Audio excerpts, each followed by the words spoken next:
కాకినాడ నగరంలోని 36వ డివిజన్లో వెంపటివారి వీధిలో గల శ్రీ సీతారామస్వామి ఆలయంలో శ్రీ సీతారాముల వారి దివ్య కళ్యాణ మహోత్సవం శుక్రవారం భక్తి శ్రద్ధలతో ఘనంగా నిర్వహించారు.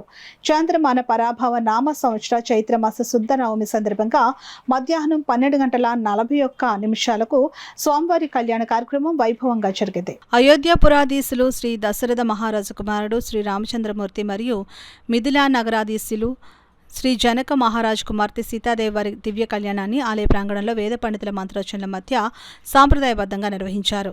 ఈ మహోత్సవానికి బోయి అజయ్ రెడ్డి, లక్ష్మి తదితరులు ఆహ్వానం పలికి ఏర్పాట్లు పర్యవేక్షించారు. శ్రీ సీతారాముల వారి కళ్యాణాన్ని నల్లూరి శ్రీనివాస్, తులసి దంపతులు పీటలపై కూర్చుని పెద్దలు నిర్ణయించిన ముహూర్తానుసారం అన్ని కార్యక్రమాలు క్రమబద్ధంగా కొనసాగించి శ్రీ సీతారాముల వారి కళ్యాణాన్ని అత్యంత వైభవంగా నిర్వహించారు. పెద్ద సంఖ్యలో భక్తులు, స్థానిక కూటమి నాయకులు హాజరై స్వామివారి కళ్యాణాన్ని తిలకించారు.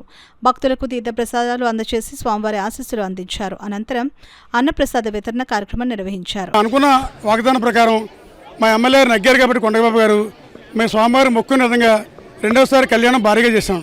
సో 1-2 ఎప్పుడైతే సక్సెస్ అయిందో మా అభిమానులు, టీడీపీ నాయకులు, కార్యకర్తలు, మా అందరి శ్రేయోభిలాషుల కోరిక మేరకు 3వ సంవత్సరం కూడా ముచ్చటగా చేయాలని ఆలోచనతో ఈ సంవత్సరం కూడా 3వ సంవత్సరం గత 2 సంవత్సరాలకి భిన్నంగా దాదాపు 2,000 మంది భోజనాలు ఏర్పాటు చేసి కాకినాడ నగరంలో ఉన్నటువంటి ప్రముఖులు, టీడీపీ ప్రముఖులు కానివ్వండి, కూటమి నాయకులు కానివ్వండి, వార్డు ఇన్ఛార్జ్ కానివ్వండి, ఇప్పుడే వచ్చారు మా మార్కెటింగ్ కమిటీ చైర్మన్ బస్సాగర్ గారు, మా కొండబాబు గారు కూడా త్వరలో రాబోతున్నారు.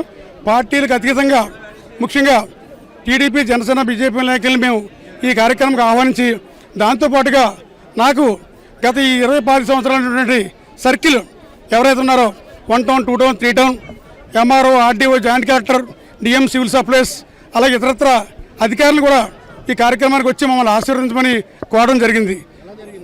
తప్పనిసరిగా అందరూ కూడా వచ్చి ఈ కార్యక్రమానికి మమ్మల్ని ఆశీర్వదించేందుకు మేము భార్యాభర్తలుగా నేను, నా మిసెస్ తులసి కూడా వాళ్ళకి మనస్ఫూర్తిగా కృతజ్ఞతలు ధన్యవాదాలు చేసుకుంటూ మరో 10 నిమిషాల్లో ఇప్పుడు ఎమ్మెల్యే వస్తారని తెలిసింది.